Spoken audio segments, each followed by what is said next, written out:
It's Kate, the angel medium, and we're back.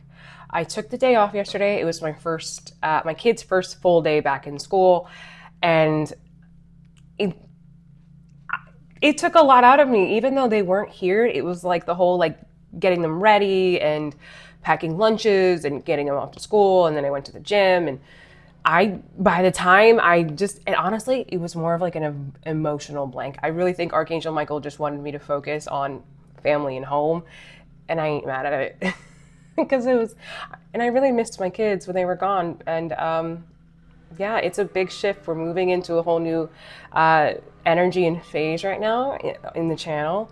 You will see a very different version of me. When a lot of you joined, when I really started to kind of like take YouTube seriously and share my gifts here, I was definitely in a much more fluid, laid back energy of just sort of going with the flow because I was more focused on just loving my children and wearing my mom hat. And you're going to see a very different version of me, but you're going to love it. And I have really an interesting topic that I want to talk to you guys about today. And I'm going to start with talking about something that everybody is probably really familiar with, but self-sabotage. I used to be the queen of self-sabotage. Did you know that it's scientifically proven that we as humans are much more likely to talk ourselves out of things as opposed to talk ourselves into things? And I'm going to give you a great example. And then I did pull some cards that we're going to talk about as well. But Archangel Michael is really telling me to tell you this story about what I experienced in the last 24 hours. So I used to do yoga about 15 years ago. My son's now 15, so you can see life lifed. And I kind of allowed myself to take the back seat to being a mom, which I think a lot of us do.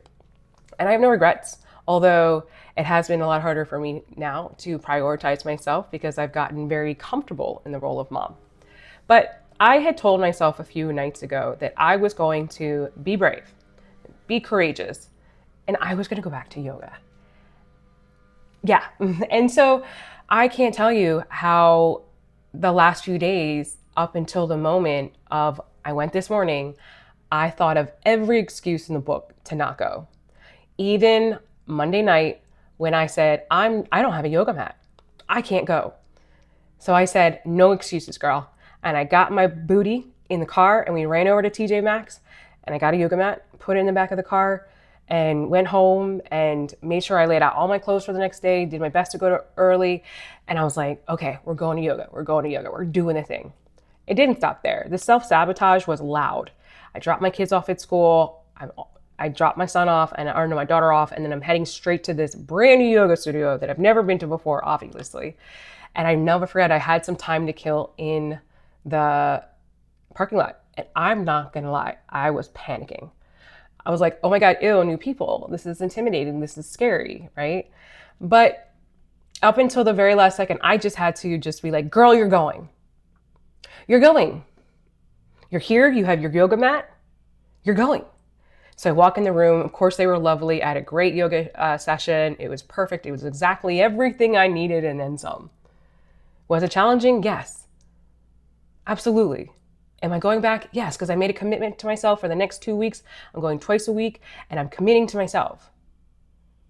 But that voice was loud because we are so predispositioned to talk ourselves out of it. Just, it's like a knee-jerk reaction, our subconscious mind.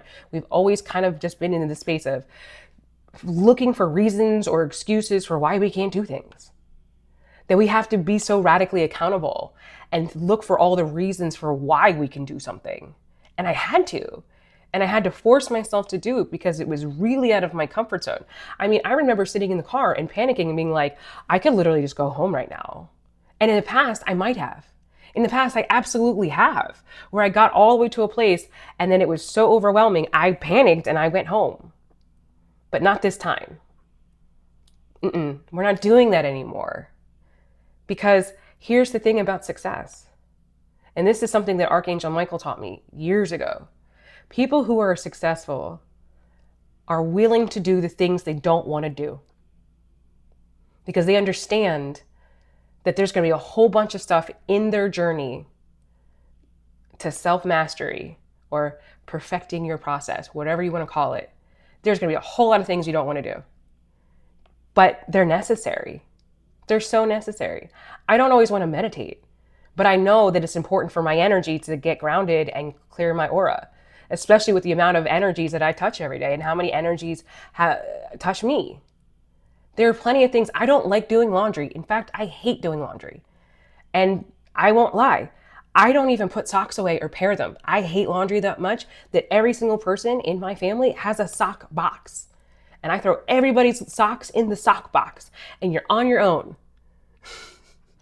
That's just me being real, okay?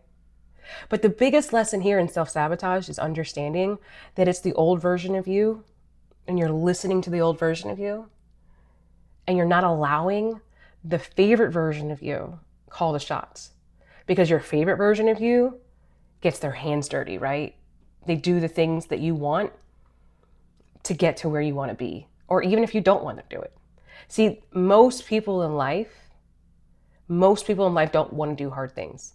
And most people in life are more focused on showing you that they can do hard things or telling you that they can do hard things, but they actually don't do the hard things. Because if they actually did the hard things, they'd be successful at whatever they choose or whatever success looks like to them, right? Because here's the deal, guys. You know that the journey to self-success, and that looks different for everyone, isn't easy. And so when you're in the middle, when you're in the transitional space, right in the in-between, it's probably really hard. So guess what? It's hard. And so you're grinding, and there's days where you don't want to go, and you still have to make yourself go. Because most of us don't have that cheerleader that's saying, go girl, you got this. But you know how good I felt and how proud I am of myself right now? And did I do well in the class? I surprised myself, I did. But I'm more just happy that I went and that I didn't abandon myself and that I followed through with it. Because that is how you build confidence. Confidence in yourself. That is how you trust yourself. That is how you build back that trust after years and years and years and years and years of self-abandonment. That's how. By proving to yourself that you're not going to abandon yourself, your goals, your desires, your dreams, any of it. It's by making commitments to yourself and actually do them. And start small. Start small. I've started on my healing journey, my physical healing journey, over 2 years ago. And I started with little simple steps. I started with drinking water every day, whether it was 1 glass or 2. I committed to every single day, I'm only going to drink 1 glass. And that's my non-negotiable. And there might be days when I'm feeling great and I drink 2 glasses or 4 glasses or whatever. But no matter what happens, I do not abandon myself in my journey, and I always drink that 1. No matter what. I don't care if I'm in bed and it's 10:58 and my bedtime is 11 p.m. My booty's getting out of bed and I'm drinking that glass of water because I'm worth that. I am worth that. I am worth that. You are worth that. Because every time you don't show up for yourself, you are telling yourself that you are not worthy of the commitment. You are not worthy of devotion. So then what happens? You don't believe that you're worthy. So then you probably allow people in your life that also don't see your worth, and they don't respect you because you don't respect yourself. So you don't demand respect. I know that hurt a little bit, but nobody's going to respect anyone that doesn't respect themselves. Because they don't have to. Because if you don't even respect yourself, or you don't even put yourself on some sort of pedestal or have some sort of moral compass or standards, they aren't either. Because if you don't have some sort of standards, you're going to allow people to mistreat you because you don't have standards. You have to have such a solid cutoff game too. Because nobody gets special treatment from me. You are all held to the same level as expectations. If you were nasty to me or cuss me out or mistreat me or lie to me, I don't care who you are, you're gone. Because I don't do that to other people, so I'm not going to allow that in my life either. I don't care who you are. Unless you're my kid and you're learning and I'm guiding you. Unless you're an adult child, that's completely different.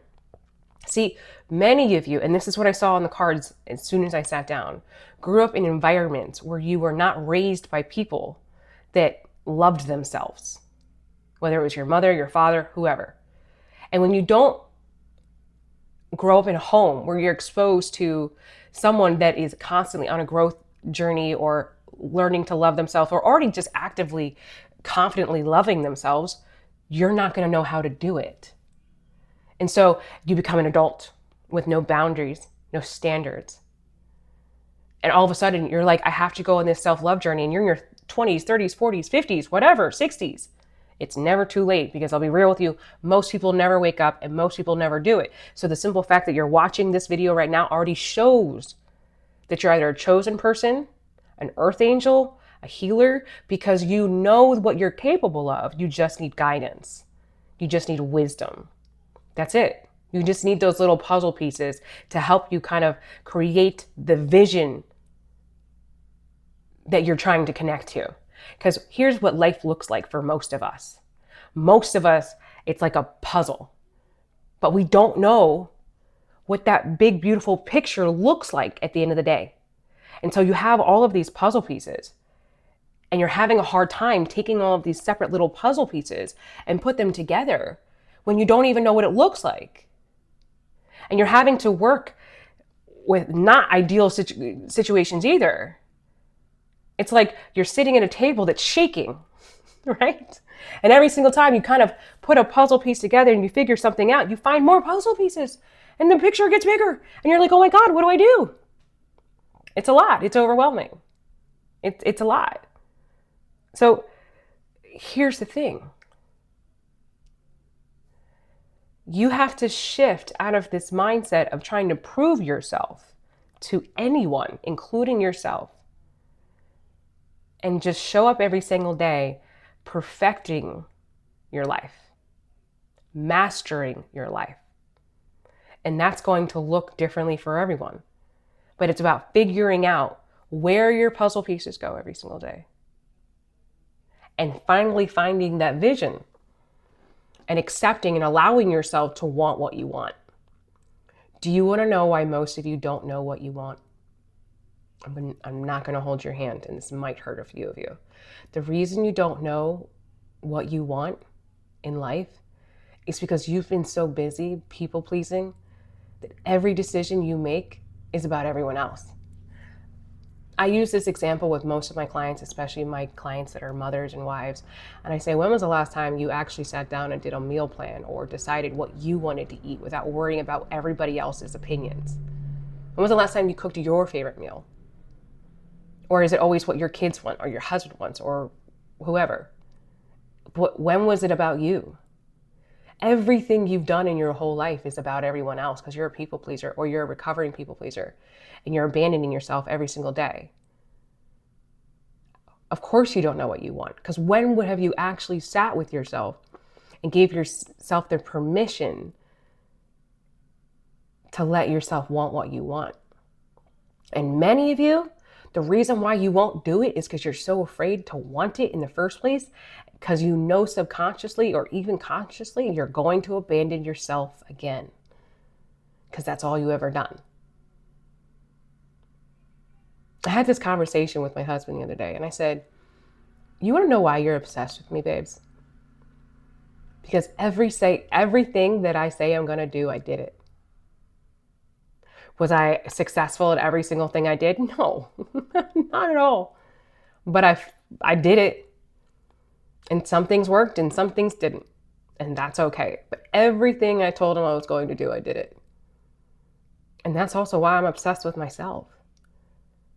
Because I grew up a people pleaser. I abandoned myself for everyone every day. And it's easy to do so because we grew up in a society where it's like our worth is measured by what we produce, what we accomplish. That it's so hard to just sit with yourself and look at yourself in the mirror and be like, what do you want? Or you're amazing, incredible, just as you are. Because you probably grew up in a house where you were never good enough. I know this hurts, but I'm here for a reason. I'm here to wake you up. Because here's the thing, what you do not change, you choose. And it does not matter what your haters think. They have no power over you at the end of the day. It's up to you. And I don't know about you, I am not going to give the satisfaction to any of my haters of watching me not show up. How about that? They got to watch me. They got to watch me show up every single day. Enjoy the show. That's why I was talking to my girlfriend Laura the other day, and I was like, I don't block anybody. I might block you like on channels like here if like you're really nasty or terrible or just rude. I'm not going to allow that into my community, but I don't block any of my haters. I want you to watch me. I want you to watch that you are powerless over me. I want you to see every single day that you mean nothing and that your opinion of me doesn't do anything at the end of the day. If anything, I transmute it into more power because I allow it to fuel me, because I know for a fact that you allow your insecurity to be triggered by my confidence. But I earned this confidence. I earned it. And so how you feel about my confidence has nothing to do with me and everything to do with you. Remember that. Be confident. It's going to trigger those who are not confident. It's not your fault. That is their journey. That is their decision. And if they're not willing to step up and do the dang thing for themselves, there's nothing you can do about it, because you cannot save people that do not want to be saved.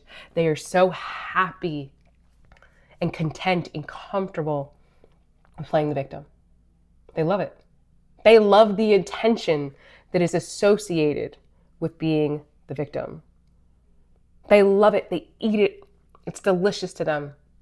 They can't get enough. They're literally addicted to the dopamine hit that the drama gives them, that they will always chase it. They are addicts. Just like somebody can be addicted to drugs and alcohol and other substances, they can be addicted to video games. They can be addicted to drama, to social media. It all comes down to dopamine. Those haters are addicted to the dopamine they get by ensuing in chaos and drama. So you can't be around it either, because it's contagious. It's absolutely contagious. They are addicts. So think about it like that. How does an addict move? They do everything they can to get their next fix, no matter what. And they will throw anyone under the bus to get it. Even you. Especially you. Of course they hate you, because you're killing their narrative. Because many of you grew up in the same environment. And that means that they have no excuse for why they're not going after their dreams and goals, because you're proving that it's capable. So they can no longer hold on to that identity of victim. Shoot, most of us here probably have been through way worse, right? But yet they live in this victimhood because they never forced themselves to do anything hard. So every time they get to something uncomfortable where it's hard, they give up. You have to push your limits and it's almost like a ceiling. This is what I'm being shown. The angels are showing me a ceiling. Every time you break through another ceiling, you're probably gonna have to break through another one. And as we expand and get bigger and bigger and bigger, there's gonna be more obstacles. And we're gonna still feel those limits. We're not gonna think we can push through this next level, but you can. It's here, right there. Because it's the self-sabotaging that gets us to talk ourselves out of it. Oh, my haters, they're talking about me. They're sending me evil eye. I don't care. You think their evil eye is any match to Archangel Michael? No. No. Absolutely not. You take that energy. You use it. You say, angels, transmute all of this energy that they're sending me to power, capability, discipline, devotion, and then say thank you. And give me some more. Gimme. That's how you do it. Take it. It's yours. You earned it. You earned it. Of course they hate you. You've given them every reason to, because you force them to look in the mirror and to see everything they're not, because they wish they had an ounce of your gift. They wish they had an ounce of your magic, and they never will, because they will always play in the place of victim. And what do I always say about victims? Victims will never change because they're always the victim. And if they're the victim, they didn't do anything wrong. So why would they change? I hope this helped you. I hope this helped you. I feel like it did. I'm going to show you the cards that I pulled and why I gave you the message. So we had the Star card in reverse, which is all about not trusting your intuition, self-sabotage, and the Eight of Pentacles. This is showing up every single day. This is being consistent. This is about mastery. This is about overcoming, not trusting yourself. This is not allowing your past to dictate your future and sacrificing the old version of you. This is the ultimate sacrifice. This is you being so willing to kill the old version of you. Metaphorically, physically, whatever. However you want to connect with that. Because you cannot keep allowing the old version of you to call the shots. Because the old version of you is probably still a very successful saboteur. Okay?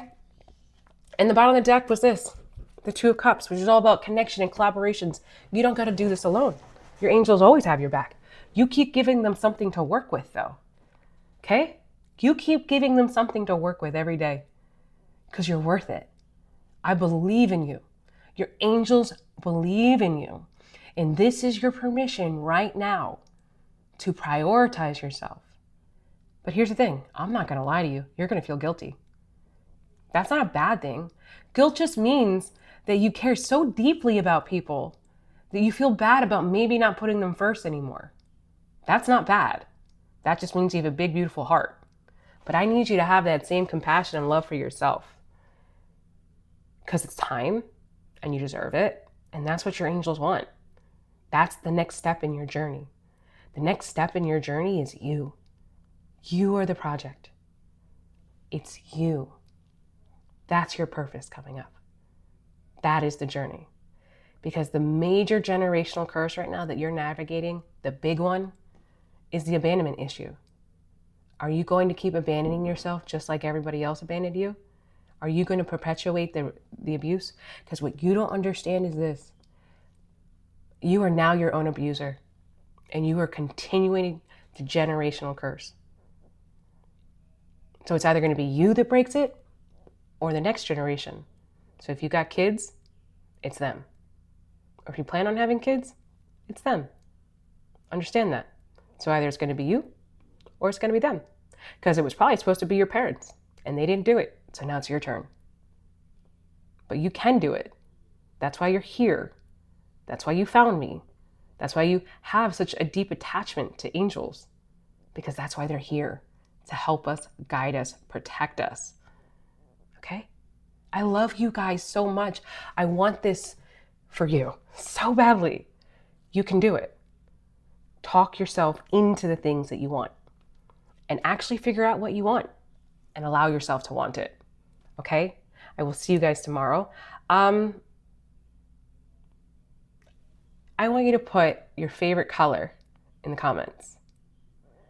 And if you feel like this is something that you're interested in and you're new, welcome. I'm Kate, the Angel Medium. I channel angels of the highest Christ of light and, of course, Archangel Michael. I love you, and I will see you tomorrow.